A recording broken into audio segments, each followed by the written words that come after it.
Hi guys, welcome back to Only If with Estella. In today's video, we are going to be talking about restraining orders.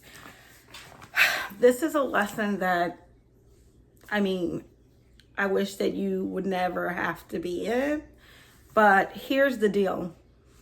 My sister has bipolar and she has schizophrenic as well, but more bipolar than schizophrenic.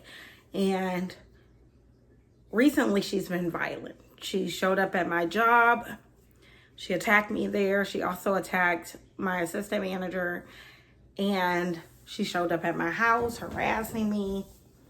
And she's also been calling me.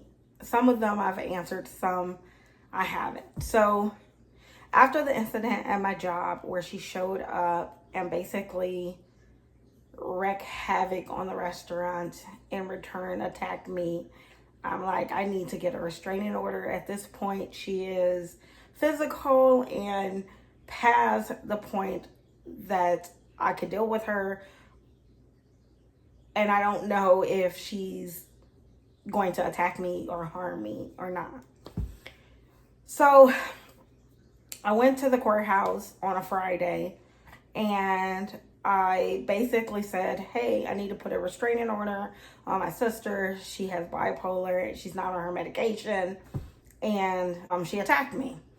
And I already had the police report and everything from the day that she attacked me. So I brought that with me.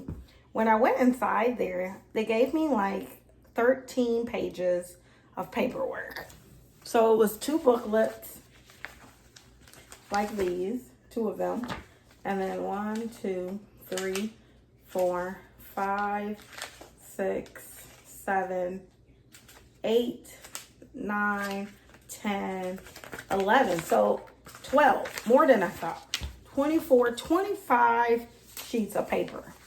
So the lady says, go over there to the box, pull forms 5, 10, 28, whatever the forms were. I don't remember. It was 3 different forms, 2 packets like these and 1 individual sheet. So I pull the packets. As I'm sitting there, I'm like, I have no idea what to fill out. I don't know if I'm filling out the information correct or not. So the first thing at the top, it says, and the thing is about a courthouse is, I didn't know that you currently could bring your telephones in there. That's how long it's been since I've been in a courthouse. So I was under the impression you can't bring your telephone. You can't bring purses. Back in the day, you had to leave everything in your car. So I went in the courthouse with nothing, literally my car keys. So it's not like you can Google and look up something if you don't understand it. It's a lot of words, a lot of big words. But the very first thing it says, are you the petitioner or the respondent? So if you're the petitioner, that's the person that is filing it, which is me. So your name goes there. If you're the respondent, that's the person you want to get the restraining order. In my case, it was my sister. So I had to put that there. But then they asked so many other questions. You have to describe the incident. They didn't have any place that you could put like the police reports and stuff. I was just looking through this because it says that she can't go to my house or to my job. And so that is good. And you could also protect your kids if you had kids in the situation. I think a lot of them, they think they're domestic between husband and wife, girlfriend and boyfriend, things like that. In my case, it's sister to sister. But anyway, I fill all of the paper out to the best of my knowledge. I go back up to the window and I'm like, ma'am, can you just check and make sure that I filled out everything? Because I don't want to turn it in and then it get denied because I didn't fill something out correctly. And the lady at the window says, sorry, we can't help you with any of that. She's like, all we do is tell you where the paper is. I'm like, so do they want to help us or don't they? By the time you figure out all this stuff, and I felt like the lady wanted me to leave. She's like, oh, you could take it with you and leave. Like, lady, the courthouses are not close to where people live. Like, you have to make an intention to go to the courthouse. You got to get off work or, they're only open business hours. So Why would I go all the way to the courthouse to get all this paperwork and then to take it to go and then got to bring it all the way back? So I felt like we pay a lot of money for our taxes, and that, I don't know, the police and the police station and the courthouse and all of the workers, the civic workers, whatever you want to call them, should be more helpful to the community. So anyway, she's like, we can't help you. But then she listed out like 5 different places that can help you. Some volunteer people, some groups, all this other stuff. And she's like, or you can go like down the hallway to the help desk. They're open between this hours and this hour. I'm like, are they open right now? They ended up being open right now. So I'm like, why didn't you just say, go 2 doors down and a lawyer's there and they can help you fill it out or read over it to make sure that you filled out everything correctly? Like, I am here now. Why would I want to do the other 4 options? Are they here right now to help me? So I ended up going to the little help desk in the courthouse. I missed one item out of all these pages, so I was proud of myself. I did go to college, but I don't like big words. I like me and you. I like regular talking. Like, I don't have to prove that I'm smart. Sometimes I don't like big words at all. Like, why do you have to use those words? Just use words that people understand.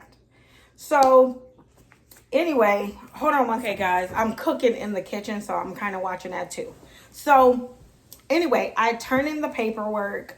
They tell me I got to come back on Monday, which is another day that I need to take off. Luckily, I ended up working it out because I was actually scheduled at work. I was scheduled from 11:30 to 4:30, but I had to be to court at 1 o'clock. I didn't end up leaving at 3. So what am I going to do? Work 1 hour before it and 1 hour afterwards? It just didn't really work out. So in that case, so I go to court. And they tell you that you got to be there early. You can't miss your court, blah, blah, blah. And then they were late. Why did we start hearing cases at like 1:30 or something? Like, it was late. They told us to be there at 1:15. I got there at 12:45 because I had to drive over there. I have to find parking, have anxiety, so I went early. But they started 15 minutes late. So I was a little bit annoyed by that. I'm like, you tell us to be early, and why is it that like certain jobs it's okay to be late? Like, for example, when you have a doctor's appointment, they tell you if you're late, they'll move on, like you can't be seen, but they're late all the time. Anyway, I digress. So we go into the courtroom, and I have a lot of anxiety about, like, around all of it because, like, I obey the law. I don't do things that requires me to end up in, this situation. My case was actually tried first, and I was granted the emergency order of protection for a month. I got to go back to court and if for a hearing if I want to extend it. So hopefully my sister in that time can go to the hospital and not be so manic. But you just never know, because currently she is unwilling to get help for herself. So I really wanted to do this video in case others are dealing with family members who have bipolar, or if you have to do a restraining order, an order of protection, an emergency one, what were the steps? Because honestly, I had no idea that you had to do this. Like, I guess I don't know why in my head, in movies when the girl is getting beat up by the boyfriend or whatever the case may be, they go into like the police station and they file a police report or they file a order of protection. They don't really show you the courthouse side. And I know that's strange, and I know it's 2024, but again, your girl don't do stuff that makes her go to, court.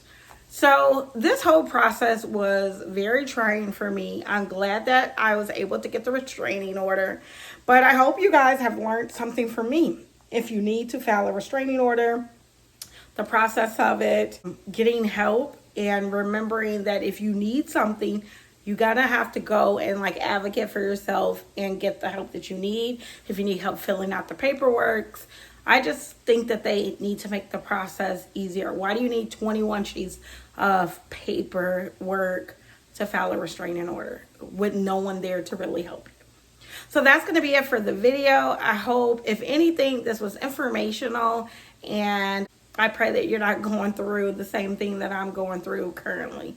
That's going to be it for today's video. I'll see you next time. Bye.